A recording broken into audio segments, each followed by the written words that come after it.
नमस्कार, मैं हूं आपके साथ प्रियंका मलिक और आप देख रहे हैं रफ्तार मीडिया। आगे आप मेरे साथ देखेंगे उत्तराखंड से जुड़ी तमाम छोटी बड़ी खबरें विस्तार से, लेकिन सबसे पहले नजर डाल लेते हैं हेडलाइंस पर। चंपावत उपचुनाव से पहले ही होने लगे जीत के दावे। कैबिनेट मंत्री सौरभ बहुगुणा बोले, मुख्यमंत्री पुष्कर सिंह धामी के कामों पर मुहर लगाएगी जनता। पेट्रोल और डीजल के दामों में कटौती से जनता को मिली राहत। पेट्रोल 8 रुपए और डीजल 6 रुपए हुआ सस्ता। गैस सिलेंडर पर भी मिलेगी 200 रुपए की सब्सिडी। विधि विधान से खुले हेमकुंड साहिब के कपाट। कोरोना काल के 2 साल बाद शुरू हुई यात्रा। दिन में सिर्फ 5000 यात्रियों को जाने की अनुमति। और राजधानी के प्राथमिक स्कूलों को लेकर ग्राउंड जीरो से देखिए हमारी पड़ताल। 5वीं के बच्चों को नहीं क ख ग का ज्ञान, व्यवस्थाओं का ढर्रा भी नहीं दुरुस्त। हेडलाइंस के बाद बुलेटिन में खबरें विस्तार से। बात पहले करेंगे बड़ी खबर की। केंद्र सरकार ने पेट्रोल और डीजल के दामों को घटाकर जनता को बड़ी राहत दी है। सरकार के इस फैसले की जनता सराहना भी कर रही है। राजधानी देहरादून की अगर हम बात करें तो पेट्रोल और डीजल के दाम यहां पर भी कम हुए हैं। सरकार के इस फैसले को लेकर आम जनता का क्या कुछ कहना है, उनसे खास बातचीत की है हमारे संवाददाता मनीष टंगवाल ने। केंद्र सरकार के द्वारा पेट्रोल और डीजल पर जो एक्साइज ड्यूटी थी वो घटा दी गई और उसके बाद अगर राजधानी देहरादून की बात करें तो जो डीजल और पेट्रोल के दाम है वो हम आपको बताने जा रहे हैं। डीजल की बात करें तो ये 90 रुपये 43 पैसे पहुँच गया है। वहीं अगर पेट्रोल के दामों की बात करें तो 95 रुपये 38 पैसे जो है डीजल राजधानी देहरादून में मिल रहा है। और आप देख सकते हैं कि काफ़ी लोग आज जो है पेट्रोल भराने और डीजल भराने के लिए भी पहुँचे हैं। लोगों की राय भी जानते हैं कि आखिरकार जो आज तेल सस्ता हुआ है उसे वो किस रूप में ले रहे हैं। भाई साहब, पेट्रोल भराने आप पहुंचे हैं, कुछ सस्ता हुआ है, किस तरीके से आप देखते हैं? ये थोड़ी तो रिहात मिली है इसमें। जिस तरीके से पेट्रोल के दाम आसमान छू रहे थे, अब थोड़ा रिलैक्स फील कर रहे हैं इससे। प्रधानमंत्री के लिए क्या कुछ कहेंगे जो स्टेप उन्होंने उठाया? देखिए, अगर इस स्टेप पर वो बने रहे तो ही अच्छा है, क्योंकि अभी सुनने में आ रहा है कि 3-4 राज्यों में चुनाव है, तो इस वजह से थोड़ा कम करा गया है। अगर यही स्टेप पे रहे प्रधानमंत्री जी तो अच्छा रहेगा सबके लिए। प्रधानमंत्री जी अगर इसी स्टेप पे रहें तो अच्छा होगा। जो पेट्रोल आज कम हुआ है, किस तरीके से आप देखते हैं, कुछ राहत मिली है? बिल्कुल राहत मिली, अच्छा लगा। क्या कुछ कहेंगे जो स्टेप प्रधानमंत्री ने उठाया? देखते हैं आगे कितने टाइम तक ये कंटिन्यू रहता है, कितने टाइम तक प्राइस इसी प्रकार रुके रहते हैं। आज आया मैं तो मैंने देखा तो 98 हो रखा है, तो मुझे बहुत खुशी हुई, बहुत अच्छा लगा। राहत देखते हैं आप अपनी जेब के लिए भी? हाँ, बहुत राहत मिली, 9 रुपये घट गया। काफ़ी राहत है। बहुत अच्छा करा उन्होंने और आगे चाहते हैं कि उम्मीद और कम हो। राहत मिली है, लेकिन इसमें ज़्यादा राहत नहीं मिली है। जिस तरह से 58 या 60 रुपये डीजल था, उस तरीके से जो है हमें 47 रुपये एकदम से बढ़ा था 37 रुपये। तो कम से कम राहत तो तब मिलती, चलो 60 रुपये डीजल था, 65 या 70 रुपये हो जाता तब हमें राहत मिलती। 7 रुपये से थोड़ी बहुत राहत में इसमें कोई ज़्यादा फर्क नहीं पड़ता। इस तरीके से आप देखते हैं कि मोदी जी ने जो स्टेप उठाया है, क्या लगता है कि सही है कदम, जो कुछ राहत? कौन सा स्टेप? जो एक्साइज ड्यूटी घटाई है उसके बाद तेल के दाम कम हुए हैं। थोड़े बहुत बढ़ाने से भाई साहब इतना ज़्यादा फ़र्क नहीं पड़ा ना। 60 रुपये से 37 रुपये जो बढ़ा था, कम से कम 60 से 70 आ जाता तो कुछ बात होती, कुछ राहत मिलती। इसमें कोई ज़्यादा राहत नहीं मिली है। 9.5 रुपये मुझे लगता है पेट्रोल पर राहत मिली है और 7 या 7.5 रुपये डीजल पे। और मोदी जी के बहुत आभारी हैं जिन्होंने जो है आम जनता की ओर ध्यान दिया और डीजल पेट्रोल ने जो आम आदमी की कमर पर जो चोट की थी उसमें जो है थोड़ा राहत दी।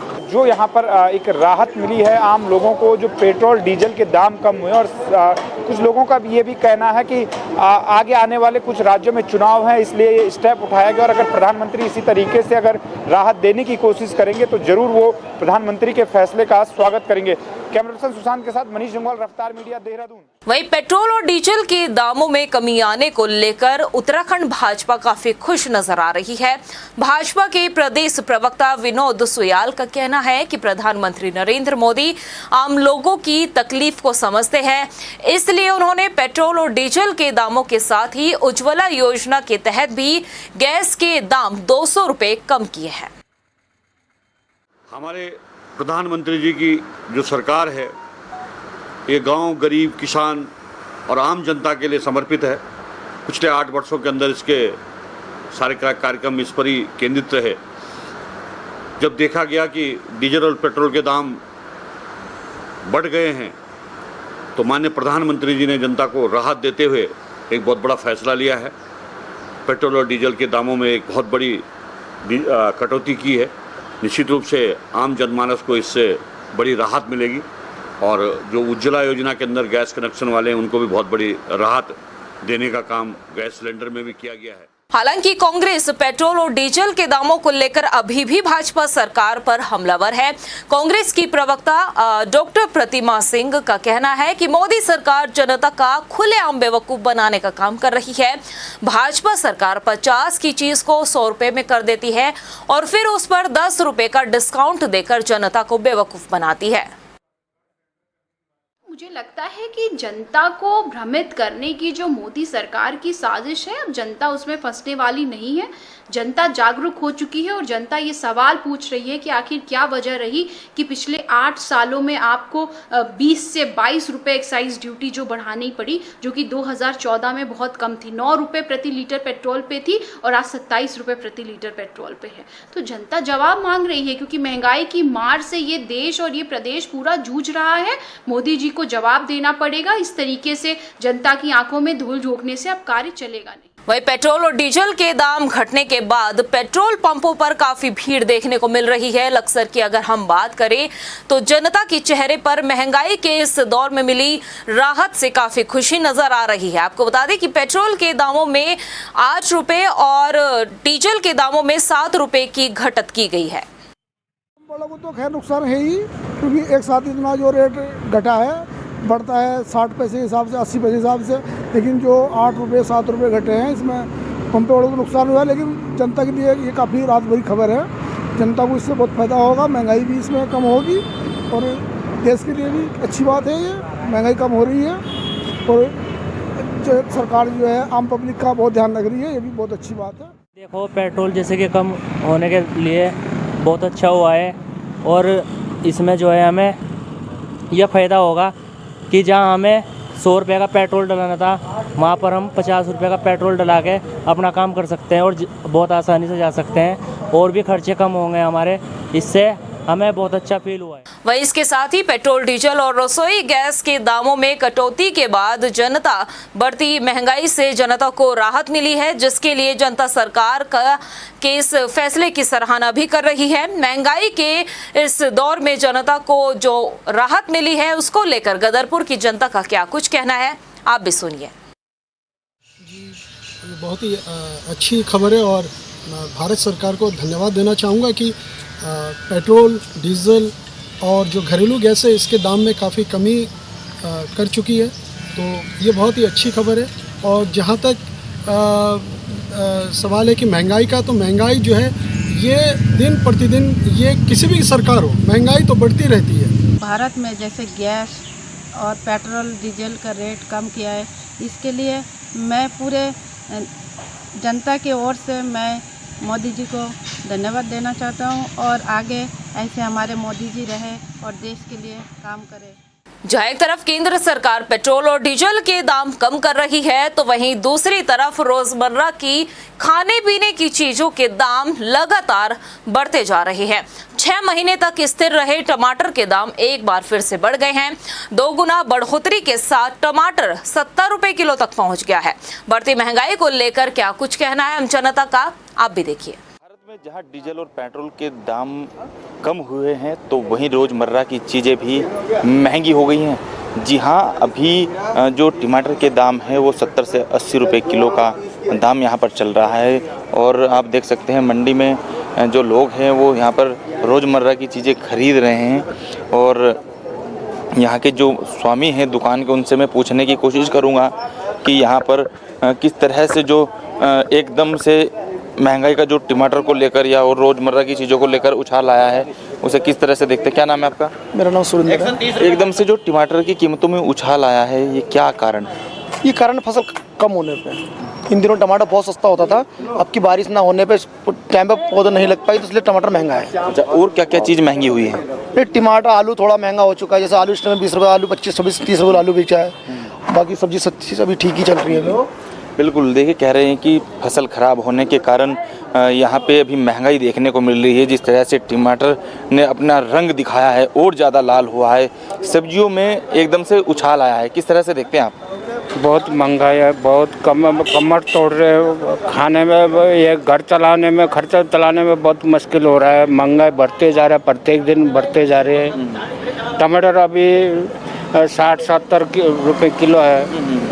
अभी ऐसे और चीज़ है। आटे की कीमतों में भी उछाल देखने को मिला। हाँ, कहीं उछाल देखने के लिए मिल रहे हैं अभी। ये हालात हैं अभी यहाँ के जो मंडी के हैं, क्योंकि अधिकतर जो रोज़मर्रा की जो चीज़ें हैं उनमें उछाल देखने को मिला है। आखिरकार ये जो महंगाई है लगातार जो बढ़ रही है, आखिरकार कब इस महंगाई पर अंकुश लगेगा, अभी यह देखना बाकी है।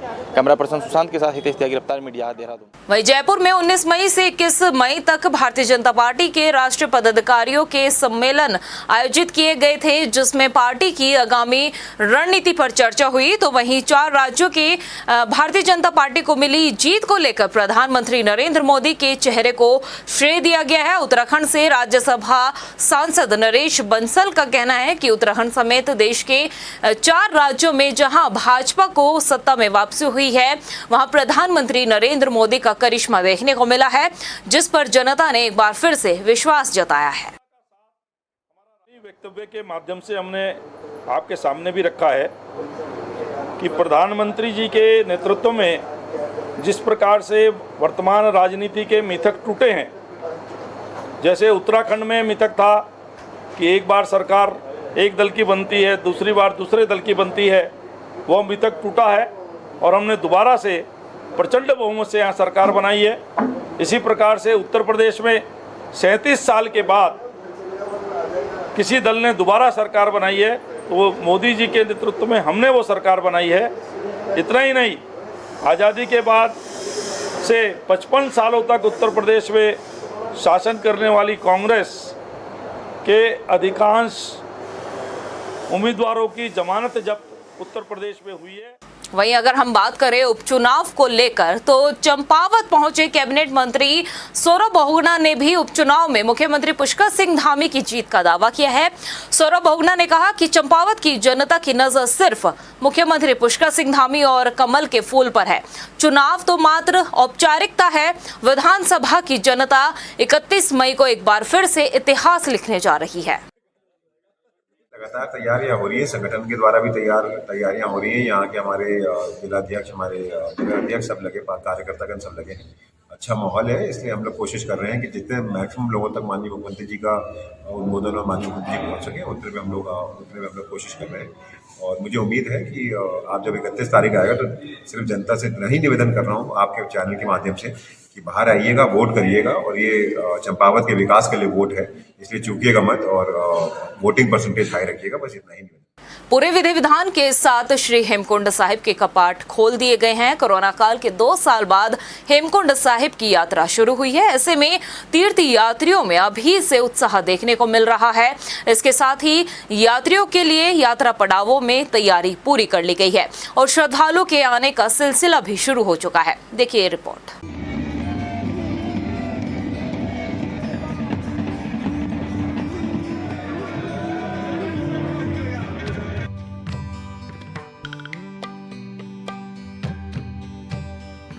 हेमकुंड साहिब और लक्ष्मण मंदिर के कपाट श्रद्धालुओं के लिए खोल दिए गए हैं। हेमकुंड साहिब उच्च हिमालय में 15,225 फीट पर सिखों का सबसे ऊंचा तीर्थ स्थल है। रविवार की सुबह खंगरिया से पंच प्यारों की अगुवाई में यात्रा हेमकुंड साहिब पहुंची, जहां सुबह करीब 9 बजे पंच प्यारों की अगुवाई में ही गुरु ग्रंथ साहिब को सचखंड गर्भगृह से दरबार साहिब में लाया गया। जिसके बाद सेना के बैंड की मधुर ध्वनि के बीच 3000 से ज्यादा सिख श्रद्धालुओं की संगत के बीच हेमकुंड साहिब के कपाट खोल दिए गए। दरबार साहिब में गुरु ग्रंथ साहिब का प्रकाश उत्सव के साथ ही हेमकुंड साहिब के दर्शन पूजा शुरू हो गई है। 2 साल बाद अपने भव्य स्वरूप में शुरू हो रही हेमकुंड साहिब की यात्रा को लेकर भुंडार घाटी में उल्लास का माहौल है। घाटी की ग्रामीण गोविंद घाट से लेकर हेमकुंड साहिब के बेस कैंप घांगरिया तक होटल, ढाबा, घोड़ा खच्चर और डंडी कंडी समेत अन्य व्यावसायिक गतिविधि संचालित करते हैं। यात्रा के दौरान इन लोगों को अपने व्यापार में खासी उम्मीद जगी है और जैसे कि इस बार कोरोना काल के 2 साल बाद यात्रा शुरू हुई है, तो ऐसे में अच्छे खासे यात्रियों के आने की भी उम्मीद है। हालांकि इस बार हेमकुंड साहिब में 5000 तीर्थ यात्री ही एक दिन में दर्शन कर पाएंगे। प्रशासन ने श्रद्धालुओं के लिए खासा इंतजाम कर रखे हैं। यात्रियों की बढ़ती संख्या और व्यवस्था को देखते हुए ये फैसला लिया गया है। इसके साथ ही यात्रियों के रजिस्ट्रेशन करवाना भी अनिवार्य किया गया है। यात्री ऑनलाइन और ऑफलाइन दोनों तरह से यात्रा के लिए रजिस्ट्रेशन करवा सकते हैं। पंजीकरण के लिए registration@touristcare.uk.gov.in पर जाना होगा, जहां आप अपनी डिटेल डालकर रजिस्ट्रेशन करा सकते हैं। इसके साथ ही आप tourist care Uttarakhand mobile app से भी अपना पंजीकरण करा सकते हैं। यात्रा पर जाने से पहले सभी तैयारी पूरी कर ले, आपकी यात्रा मंगलमय हो। रफ्तार media, bureau report.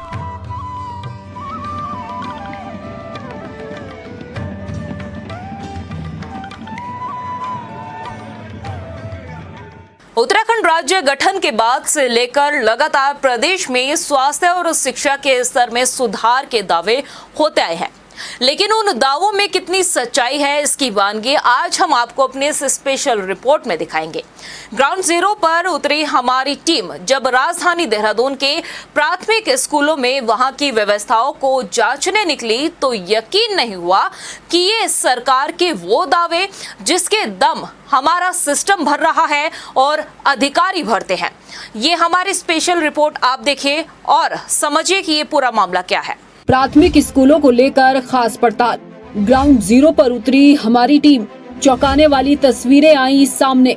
4th class के बच्चों को नहीं पता का ख ग।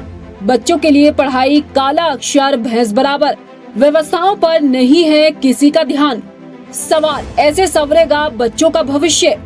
ननूरखेड़ा प्राथमिक विद्यालय के छात्र हैं और इनसे हम जानने की कोशिश करेंगे कि बाबू क्या नाम है आपका? उदित। कौन सी क्लास में हो? 4th। आपसे मंथ्स के नाम याद हैं? मंथ के नाम हल्के याद है। हाँ? हल्के। आप मुझे सितंबर की स्पेलिंग बताएं। SATUMBER। अच्छा, कौन है आपकी क्लास टीचर? मैम। क्या नाम है आपकी मैम का? आपको इंग्लिश कौन पढ़ाता है? मैम। क्या नाम है आपकी मैम का? सुना आपने, ये ननूरखेड़ा प्राथमिक स्कूल में ग्राउंड जीरो से हमारी टीम की स्पेशल रिपोर्टिंग है। हमारी टीम ने जब इस स्कूल में 4th स्टैंडर्ड के बच्चे से मंथ के नाम पूछे तो बच्चों को मालूम नहीं। 4th स्टैंडर्ड में पढ़ने वाले इस बच्चे से जब हमारे संवाददाता ने कई बार पूछा, तब जाकर बच्चे ने सितंबर महीने की स्पेलिंग बताई और वो भी गलत निकली।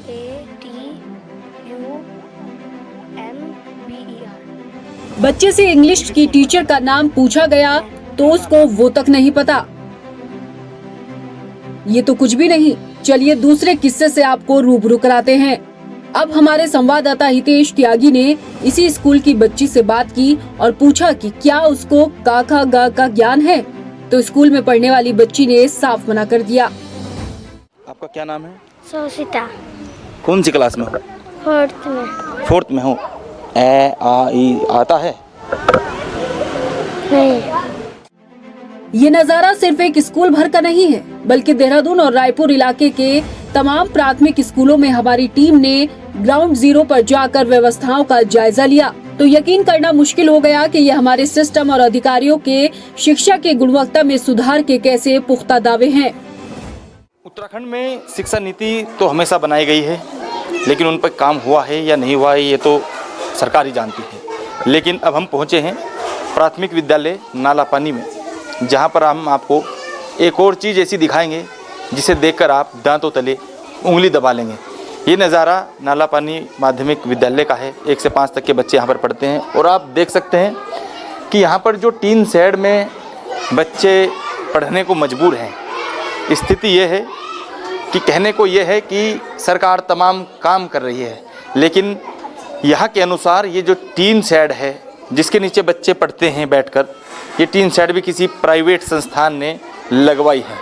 आप स्कूल की हालात को दिखाने की कोशिश करूँगा, अपने कैमरामैन से कहूँगा कि जो यहाँ की हालात हैं, ये जर्जर हालात को दिखाने की कोशिश कर रहे हैं कि ये जो बिल्डिंग है, ये जो मकान है, ये जो स्कूल के कमरे हैं, ये देखिए आप किस तरह से मतलब यहाँ पर कुछ भी अनहोनी घट सकती है।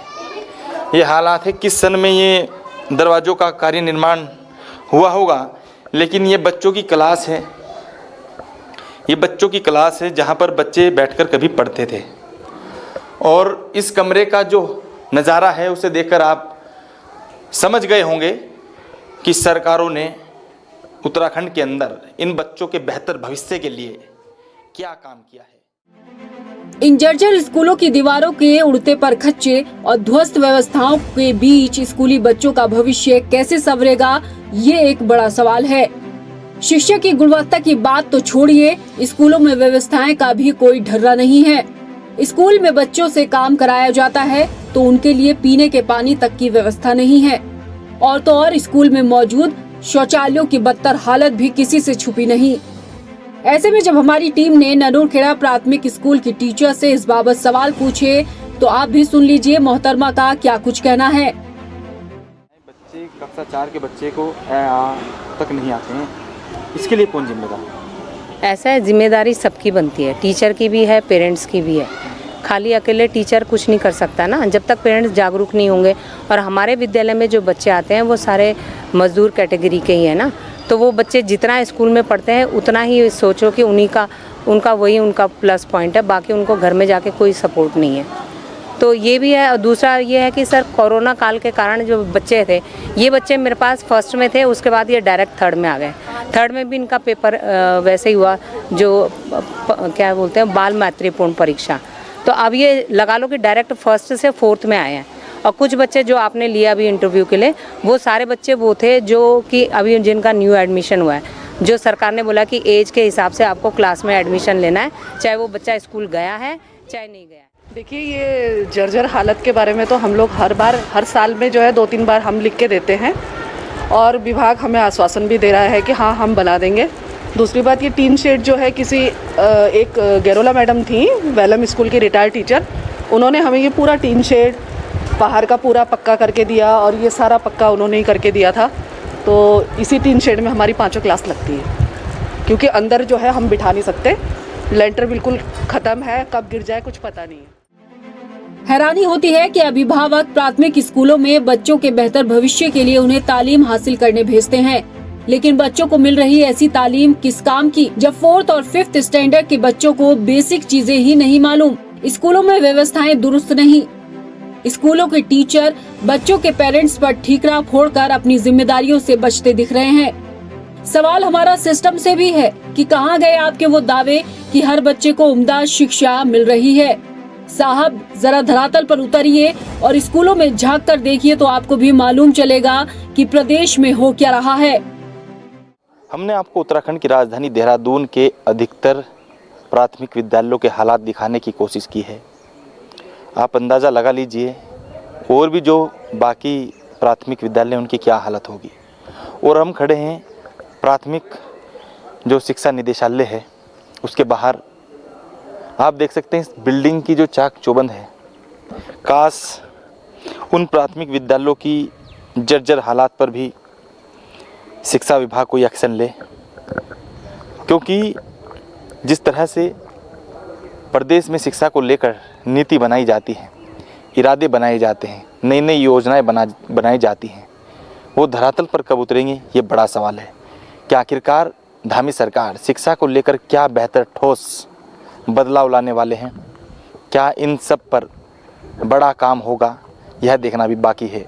कैमरा पर्सन सुशांत के साथ रफ्तार मीडिया, हितेश त्यागी, देहरादून। चारधाम यात्रा के दौरान बाहरी राज्यों से काफी तादाद में गाड़ियों से यात्री पहुंच रहे हैं। ऐसे में परिवहन विभाग द्वारा गाड़ियों की चेकिंग भी लगातार की जा रही है। वहीं परिवहन विभाग ने चारधाम यात्रा मार्गों पर अस्थायी चेक पोस्ट भी बनाई गई है। आरटीओ प्रवर्तन सुनील शर्मा ने बताया कि चारधाम यात्रा के दौरान परिवहन विभाग द्वारा गाड़ियों की चेकिंग की जा रही है, जिसके लिए हमारी मोबाइल यूनिट चल रही है। यात्रा मार्ग पर 5 गाड़ियों लगी हुई है। इंटरनेट के साथ ही अब तक का करीब 1300 से ज़्यादा कार्रवाई की गई है और चालान की कार्रवाई की गई है। इसके साथ ही 50 से अधिक गाड़ियां सीज भी की गई है।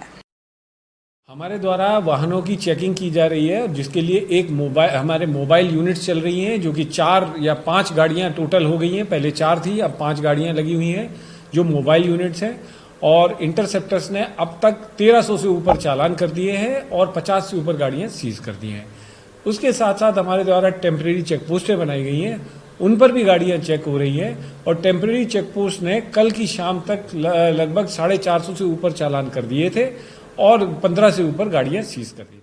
वहीं चारधाम यात्रा में कमर्शियल गाड़ियों के ग्रीन कार्ड 18 अप्रैल से बनने शुरू हो गए थे और अब तक 14,200 से ज्यादा ग्रीन कार्ड बन चुके हैं। हालांकि आरटीओ प्रवर्तन का कहना है कि अब ग्रीन कार्ड बनने कम हो चुके हैं।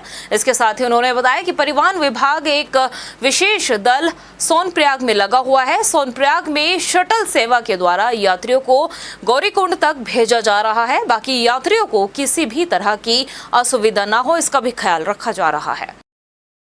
ग्रीन कार्ड जो हमारा 18 अप्रैल से शुरू हुआ था, काफ़ी तेज़ी से चला और कल शाम तक हमने 14,200 से ऊपर ग्रीन कार्ड बना दिए थे। और अभी थोड़ी, क्योंकि ज़्यादातर ग्रीन कार्ड बन चुके हैं, तो अब प्रतिदिन ग्रीन कार्ड कम बन रहे हैं, क्योंकि ज़्यादातर गाड़ियों के बन चुके हैं। और इसके साथ साथ हमारे द्वारा ये भी सुनिश्चित किया जा रहा है कि यात्रियों को कोई असुविधा ना हो, जिसके लिए हमारा एक विशेष दल लगा हुआ है सोनप्रयाग में। सोनप्रयाग में हम शटल सेवा के द्वारा यात्रियों को, ताकि सहूलियत से वो गौरीकुंड तक जा सके। उत्तराखंड में प्राथमिक व माध्यमिक विद्यालयों में 1 जून से 5 जुलाई तक ग्रीष्मकालीन अवकाश घोषित किया गया है। शिक्षा महानिदेशक बंशीधर तिवारी की तरफ से आदेश भी जारी कर दिया गया है। हर साल 25 मई से गर्मियों की छुट्टी पड़ती है और 1 जुलाई को स्कूल खुलते हैं, लेकिन इस बार 1 जून से छुट्टी घोषित की गई है। अंतर्राष्ट्रीय तंबाकू निषेध दिवस के चलते ही स्कूलों में 31 मई को तंबाकू का सेवन नहीं करने को लेकर संकल्प लिया जाएगा। देखिए, 31 मई को अंतर्राष्ट्रीय तंबाकू निषेध दिवस मनाया जाता है। इस बार उसको पूरे भारतवर्ष में बृहद स्तर पर आयोजन उसका किया जा रहा है। इसलिए हम लोगों ने सारे जो हमारे विद्यालय उनको खोलने का निर्णय लिया गया, ताकि बच्चों को उस चीज़ के प्रति जागरूक किया जा सके कि जो हमारा तंबाकू उसका सेवन न करें, उसके संबंध में शपथ भी दिलाई जाएगी। उसी के दृष्टिगत इसको खुले रखने का निर्णय लिया। ये सुनने में आपको भले ही अच्छा ना लगे, लेकिन कागजों में दर्ज आंकड़ों के मुताबिक उत्तराखंड पर कर्ज का बोझ अगले 3 सालों में 1 लाख करोड़ से अधिक हो सकता है। आखिर क्या है पूरा मामला, ये हम आपको अपनी इस रिपोर्ट में दिखाते हैं। उत्तराखंड को कर्ज से मुक्त कराने के लिए धामी सरकार को आने वाले वक्त में कई चुनौतियों का सामना करना पड़ेगा। दरअसल राज्य सरकार के आंकड़ों के मुताबिक 2021-22 तक उत्तराखंड पर 73,000 करोड़ का कर्ज हो चुका था। अगर इसी रफ्तार से कर्ज बढ़ता रहा तो राज्य सरकार 5 सालों में 54,000 करोड़ से ज्यादा का कर्ज ले सकती है। यानी राज्य पर कुल कर्ज का भार 1 लाख करोड़ से भी ज्यादा पहुंच जाएगा। अगर सरकार को जीएसटी में मिलने वाली पूंजी में इजाफा होता है तो कुछ हद तक कर्ज का बोझ कम हो सकता है। अनुमान के मुताबिक अगले 5 सालों में करीब 6,700 से 11,000 करोड़ रुपए तक की आय जीएसटी से हो सकती है। तो सरकारी रिपोर्ट बताती है कि राज्य के कुल राजस्व का अधिकतर हिस्सा वेतन और पेंशन में खर्च होता है। आंकड़ों के अनुसार 2016-17 तक 50% राजस्व वेतन और भत्तों पेंशन पर खर्च हो रहा था। लेकिन 7वां वेतनमान लागू होने के बाद 55% तक पहुंच गया। 2022-23 में वेतन और पेंशन पर कुल 54% से अधिक का खर्च होने का अनुमान है। मौजूदा धामी सरकार के सामने बजट को लेकर दोहरी चुनौती है। एक तरफ तो उन्हें खर्च को सीमित रखना होगा, वहीं आय के साधनों को बढ़ाना होगा। चूँकि यही वो दौर है जब कर्ज 1 लाख करोड़ के दायरे में पहुंचने वाला है, लिहाजा सरकार चाहेगी कि इतिहास उसे कर्ज लेने वाली सरकार के तौर पर ना याद करे। ऐसे में सरकार को बेहतर रणनीति के साथ काम करना होगा। राज्य सरकार को आय बढ़ाने के लिए व्यापक कार्य योजना बनानी होगी। उन क्षेत्रों का चयन करना होगा जो उसे अतिरिक्त आय दिला सकता है। इसके साथ ही जीएसटी से आय बढ़ाने के बारे में भी सोचना होगा। वहीं राज्य सरकार को अपने खर्चों को समयबद्ध तरीके से कम करने की रणनीति पर भी काम करना होगा। उत्तराखंड पर बढ़ते कर्ज का बोझ कम करने के लिए कैग ने भी अपनी सलाह दी है। कैग ने कहा है कि राज्य सरकार को कर राजस्व में इजाफा करना चाहिए। कैग की माने तो टैक्स फ्री स्टेट के मोह में सरकार अपनी आय नहीं बढ़ा पा रही। कैग की सलाह है कि सरकार राजस्व की बकाया वसूली को तेज करे और कर राजस्व को बढ़ाए। ऋणों की वसूली को तेज किया जाए, तो वहीं अधूरी योजनाओं को समय पर पूरा किया जाए ताकि लागत में इजाफा होने से बचा जा सके। रफ्तार मीडिया के लिए देहरादून से आशीष तिवारी की रिपोर्ट। शहीदों के नाम पर सरकार तमाम घोषणाएं करती है, मगर उन घोषणाओं को मूर्त रूप दिया जाता है या नहीं, ये एक बड़ा सवाल है। हालांकि इससे पहले भी हम आपको शहीदों के नाम पर सड़क निर्माण की घोषणाओं पर कई रिपोर्ट दिखा चुके हैं, लेकिन लगता है कि हमारा सोया सिस्टम इतने भर से सबक नहीं लेता है। तभी तो ऐसे मामले सबके सामने एक बार फिर से आते रहते हैं। आज हम आपको एक खास रिपोर्ट दिखाएंगे। चंपावत जिले के लोहाघाट की एक ऐसी तस्वीर दिखाएंगे जहां शहीद लांस नायक श्याम सिंह के नाम पर बनी बदहाल सड़क के सूरत हाल। देखिए रिपोर्ट। शहीदों के नाम पर कई घोषणाएं, लोहाघाट में देखिए सूरत हाल। बदहाल सड़क हादसों का बनी सबब, सोए सिस्टम पर नहीं कोई असर, लोग परेशानियों से हो रहे दो चार। चंपावत जिले के बाराकोट ब्लॉक के दूरस्थ चामी गांव के सड़क की बदहाल सूरत हाल को आप जरा गौर से देखिए। इस सड़क का नाम शहीद लांस नायक श्याम सिंह बिष्ट के नाम पर रखा गया, मगर कई सालों से सड़क की दुर्दशा ऐसी कि हमेशा यहां हादसों का खतरा बना रहता है। बदहाल सड़क पर मिट्टी की इतनी लेयर चढ़ी है कि हल्की सी बारिश में यहां चारों तरफ कीचड़ के सिवाय कुछ नजर नहीं आता, तो लोग आए दिन हादसों का शिकार भी होते आ रहे हैं। यहाँ के ग्राम प्रधान और ग्रामीणों की सुने तो सरकार ने शहीद लांस नायक श्याम सिंह बिष्ट का नाम तो सड़क को दे दिया, लेकिन सड़क के सुधारीकरण पर ना तो लोक निर्माण विभाग का ध्यान है और न ही सिस्टम ही सुध लेने को तैयार है। इससे ग्रामीणों में विभाग के प्रति आक्रोश व्याप्त है। चामी खेती मोटर वाहन मार्ग है। इस रोड को कटे हुए लगभग 10-12 साल हो चुके हैं, और जो रोड की लोक निर्माण विभाग के द्वारा कटाई गई है, और इस रोड का हमारे शहीद भाई लांस नायक श्याम सिंह बिष्ट के नाम इस सड़क को रखा गया है। और हमने विभाग से कई बार ये बोला था, पत्र के माध्यम से और फ़ोन के माध्यम से, कि पहले रोड का सुधारीकरण किया जाए, उसके बाद वहाँ पर सैनिक के नाम का बोर्ड लगा जाए, लेकिन विभाग ने हमारी बातों को अनदेखा किया। आज जिसका खामियाजा पूरी क्षेत्रीय जनता भुगत रही है। रोड पे जो 1 किलोमीटर लगभग डामर हुआ था वो पूरा उखड़ चुका है।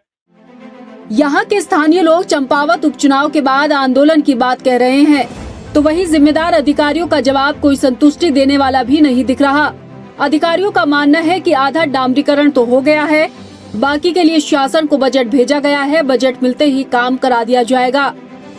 की लंबाई 3.5 किलोमीटर है, जिसमें से 1 किलोमीटर डामरीकरण हो चुका है। 2.5 किलोमीटर लंबाई का एस्टीमेट शासन को प्रेषित है। शासन से स्वीकृति प्राप्त होने पर इस पर शीघ्रता से कार्रवाई की जाएगी। अब इस बारे में तो भी कुछ नहीं कर सकता। अगर मैं साइट इंस्पेक्शन करके जो भी उचित होगा उसको मैं करवा दूंगा। विभागीय लापरवाही और सोए सिस्टम का आलम तो आप रिपोर्ट में समझ चुके होंगे, लेकिन बड़ा सवाल ये है कि आखिर शहीदों के नाम पर बनी सड़कों पर शासन प्रशासन का ध्यान क्यों नहीं है। वैसे तो शहीदों के नाम पर बड़े बड़े कसीदे गढ़े जाते हैं, मगर जहां उनके नाम पर लोगों को दी जाने वाली सुविधाओं का सवाल आता है तो चीजें ढक के 3 पाती नजर आती हैं। ऐसे में सवाल ये है कि लोगों की परेशानियां कम हो तो आखिर कैसे। रफ्तार मीडिया के लिए लोहाघाट से लक्ष्मण सिंह की रिपोर्ट।